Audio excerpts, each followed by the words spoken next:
seemingly weird relationship that Erika had with a then 15-year-old girl named Jillian. Thank you, Erika Franz, for making my whole week. And I'm guessing this is the thing that Erika had sent her. Is taking Turning Point USA's European tour to Belfast, aiming to recruit students from local schools and universities into conservative politics. Stop. That's it.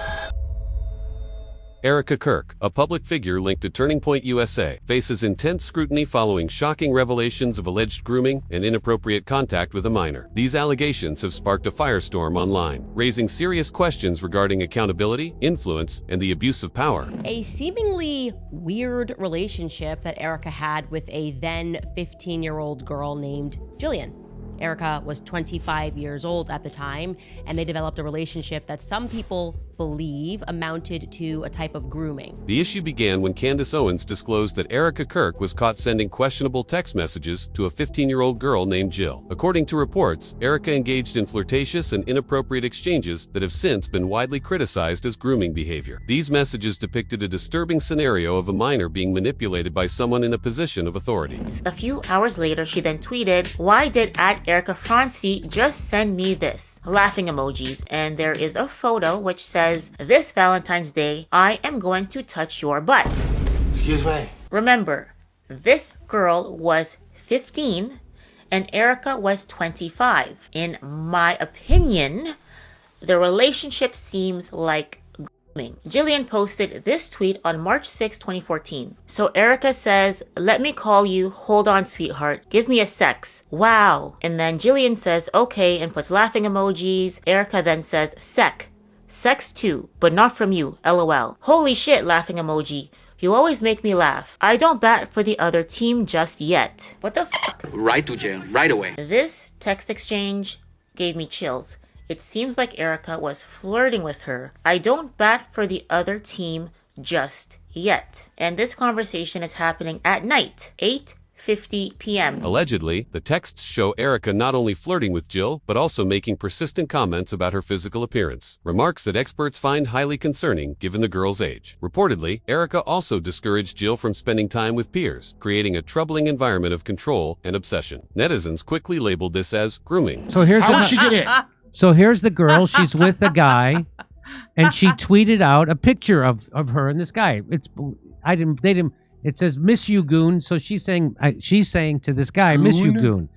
And then Erika texted her saying, "Did Erika just text me hashtag no new friends? Oh my FG, I can't." So she's saying that after she tweeted this out, Erika Kirk sent her a text saying no new friends. Yeah. If Charlie Sheen sent this to your daughter, there wouldn't even be a question of what this was. Wouldn't even be. Here's another. So, right. Getting this in the mail from Erika Franz. Erika Franz sent her chocolates and a note for her birthday. Like something you would send a girlfriend. And the birthday card says, "Happy Sweet 16, beautiful girl. Keep strong in faith and know you're loved. But most of all, never forget that you are perfect and amazing just the way you are. I am so proud of you. Today is the first day of another 365-day journey around the sun. Enjoy the trip, boo.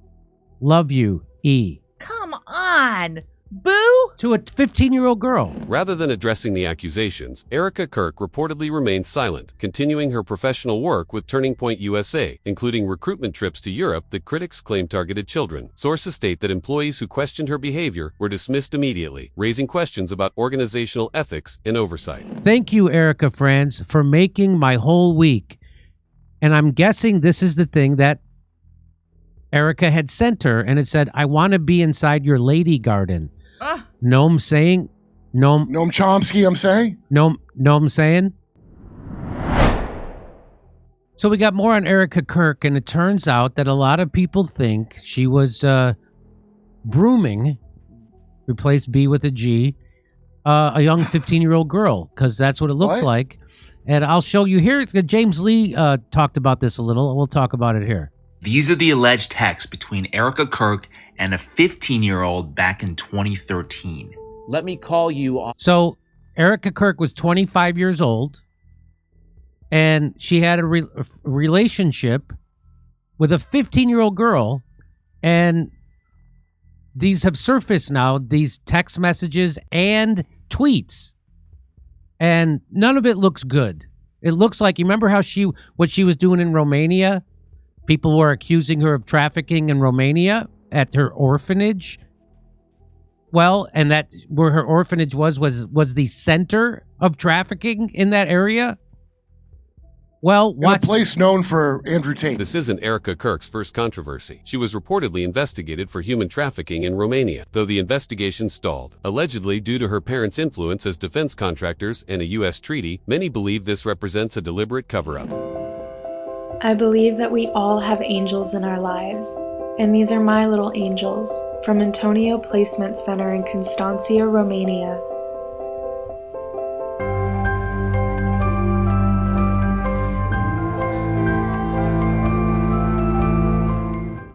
When Anna Maria tried to speak out, the threats came immediately. One soldier warned her on tape that he'd run over her with his car if she talked, but she didn't stop. She went straight to the prosecutor's office and filed a criminal complaint. An investigation began, but it didn't last long. Because under the 2001 agreement between Romania and the United States, local authorities have no jurisdiction to investigate American soldiers. Their hands were tied before the case even started. The file was quietly closed and the story was buried. Because once you understand who Erika's parents really were, both deeply embedded in the military-industrial complex with long-standing ties to Israel, the picture starts to change. Because how does a girl from Arizona end up running a child-focused non-profit inside a NATO base in Romania? And when you connect those dots, it becomes clear why a child trafficking case linked to her was never going to be investigated. Despite mainstream media portraying the allegations as conclusively disproven. Well, ladies and gentlemen, the Erika Kirk Romanian angel story just got even weirder, if that is even possible. At this point, those of you who have been paying attention know that the Romanian Angels nonprofit organization in Romania was created by Erika Kirk and her mom and ran from roughly 2011-2012 to about 2017. Now, there have been some suspicions and allegations that this organization may or may not have been linked to some sex trafficking that took place with some U.S. military personnel on a nearby NATO base. Now, once that allegation was made upon the death of Charlie Kirk and Erika taking over as CEO of TPUSA, mainstream media rushed to claim that it was falsehood, that it had been completely debunked, and I'm here to tell you that's actually not true. In January of 2020, Anna Maria Nasiu, a former Romanian translator, accused military personnel of having a brothel on base. Specifically, Anna accused Colonel Alder Busher III and his adjutant Lloyd Sparks of operating and facilitating the brothel on the base premises with underage girls. Now, Nasiu claimed that these activities dated back to 2011, right around the time Romanian Angels was co-founded by Erika Kirk. Erika's activities with Turning Point USA also extended to Belfast, where she collaborated with Ian Paisley Jr., a politician with a history of controversy. Critics argue that her international operations, combined with her controversial personal conduct, add layers of concern regarding her influence on young individuals. Erika wants to take it international, and Belfast is the first stop on her European tour. And again, Erika is a woman facing grooming allegations, and she's planning to set up shop in a city with thousands of teenagers with the backing of a disgraced politician whose father spent decades manipulating young people into sectarian violence. What could possibly go wrong? Now, let's talk about Ian Paisley Jr. and why he's involved and the significance here. So his dad, Ian Paisley Sr., was the face of the Protestant extremism during the Troubles. The Troubles, I'm going to try to put this as simply as possible. It was a 30-year period, 1968 to 1998, of violent conflict in Northern Ireland between Protestants who wanted to stay part of Britain and Catholics who wanted to join Ireland. And it resulted in 3,500 deaths from bombings, assassinations, paramilitary violence that tore communities apart. Decades of blocking peace deals from Paisley Sr., inflaming sectarian hatred, using religion to keep Northern Ireland in a constant state of conflict. He was a preacher, this guy, a politician, and genuinely one of the main reasons the violence lasted as long as it did. Adding to the controversy, Candace Owens contacted Jill, now an adult, who admit the old text exchanges made her feel uncomfortable. She reflected that they were highly odd, and Erika's behavior was questionable, though she clarified that she was never trafficked and remained safe. As we always say, and Jillian today is now 27 years old, and she fully appreciates how absolutely weird this was and how absolutely weird it is. And she's going back and she is wondering, what exactly was this all about? What exactly was Erika harnessing her teenage emotion for? Why is she continually telling her that she's beautiful, that she has perfect lips? Why is this 25-year-old who's not even from Michigan interested in this dialogue with her? And something she points out is, I was with my friend when I met her, but she never had this relationship with Cheyenne. Cheyenne is mentioned elsewhere in that video. Why was it particularly Jillian that she was interested in? And curiously, get this, she tells me that she and Erika actually never hung out in person beyond that first meeting. So this was purely meant to be a platonic relationship where Erika said stuff even like this to her on Instagram. Jillian, that dime piece beside the car, though, she's referring to Jillian, just so we're clear, she's referring to Jillian beside a car as a dime piece. Again, if this was two 15-year-olds speaking to each other, I'd be like, that's totally fine. I actually tend to agree with Nicey's assessment elsewhere in the video. Just put in your mind, this is a 25-year-old man referring to a 15-year-old girl. What would happen? What would you be thinking? And again, Erika did not actually hang out with her beyond that. So what exactly was her stated goal? Well, I can at least tell you what that last weird text exchange was about, the one where Erika tells her not to drink and to suck her stomach in tonight, wherever they're going tonight.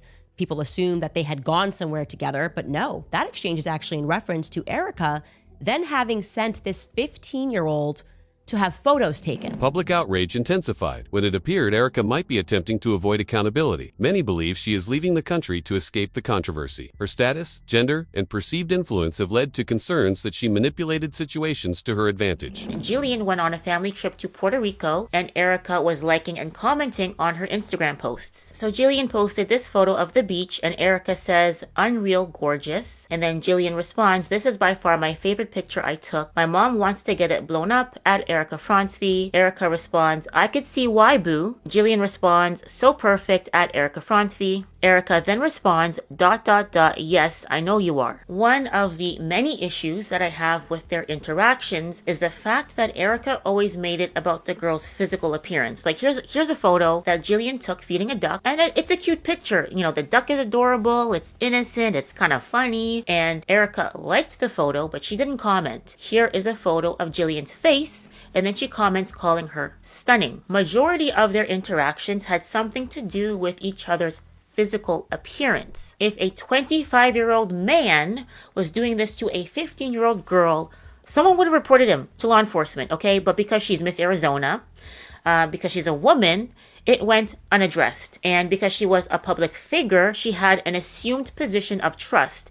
And because of that, this very odd relationship was never questioned. More alarmingly, Jill revealed that Erika encouraged her to take modeling photos with a male photographer without parental consent, raising serious, ethical, and legal questions. Candace Owens argued this was undoubtedly wrong, stating that any adult male willing to photograph a 15-year-old without consent is a creep. Insane. She sent this 15-year-old to have photos taken. She's helping her because she's just so beautiful get into maybe some modeling. That's at least how she presented it to her. So after telling her how beautiful and perfect her lips were, she then sets her up with a photographer, a friend of Erika's. Erika, she says, arranged the entire thing.